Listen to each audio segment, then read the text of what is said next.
Okay, so we've emptied the rack out into the bin. And now what we've done here is put a liner between that rack and the merchandise from the next rack, so that you know if you see this liner on setup that this stuff goes on one rack, and then the next merchandise on top of this plastic will go on the next rack, and so on and so forth. Loading it up, if you're lucky enough to have one of the lids, use a lid to cover it after it's been filled. If you don't have a lid, you have to find a few pieces of cardboard to make it sturdy so you can put the next one on. Finished loading this with clothing, and now you want to get another one. You put your piece of cardboard on top. If you have a good piece of top, that's great. If you don't, just find a nice couple pieces of cardboard and lay it on. Now you're going to take your second box and put it on top and start loading. Now this is only if it's a large show and you need to stack 2 boxes high. Sometimes you can stack 2 boxes high, and then other times you can just stack one big, if you get the big watermelon containers, you can have one on one pallet, one on the other pallet, and then the racks at the end will go on top like this. Cross this way, you can get one here, and we can get one over there.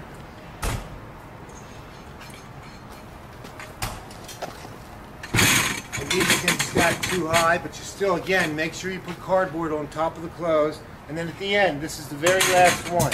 Now it can't be over 7 feet high. So don't go over 7 feet high or it won't fit into the truck. I'm 6 feet tall, I know this is not over 7 feet. It can go close to 8 feet, but don't push it. So then we could put almost 2 more racks here. Then our next pallet, we have a small pallet and the rest of the clothes, and maybe a couple racks on top of that.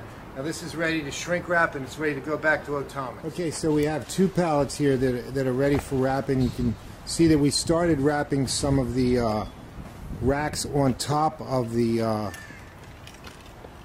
watermelon box. And then we'll wrap the whole pallet with black so that you can't see what it is that we're transporting. And then this other pallet over here is going to get a these 2 boxes, and you can see. No. Okay, yeah, we're leaving the instructions out so you can see them. And then there's a, you see that we didn't find a, we couldn't find a cover for the watermelon box, so we just put some cardboard down there, and then stacked an additional box up with some merchandise and all the necessities that you'll need. And then we're going to throw one last rack on there and start shrink wrapping it. So, Claudia, throw that last rack on there, and then we can start shrink wrapping it.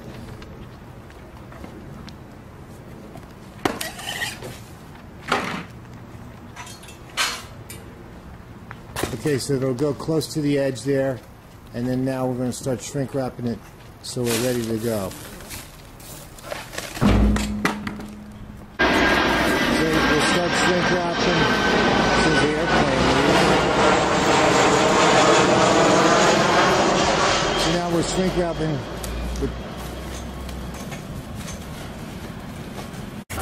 So you can see we shrink wrap all the way down as close to the bottom as you can get. So we don't want anything to move on the pallet.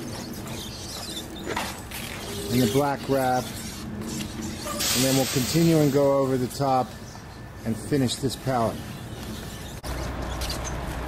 So this pallet's about finished, and then we're going to put a label on all 4 sides to make sure that it's not lost. Tape the shrink wrap down to make sure that it doesn't separate.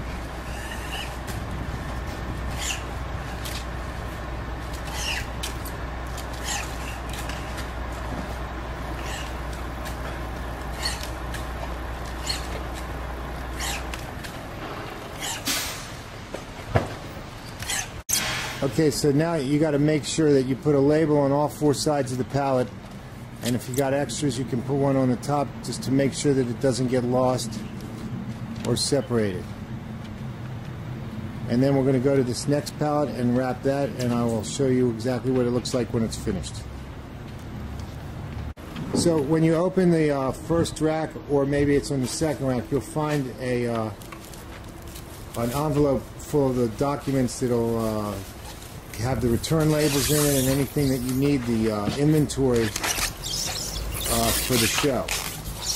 Okay, so this is an alternative way of packing a pallet where you just have boxes instead of the watermelon containers.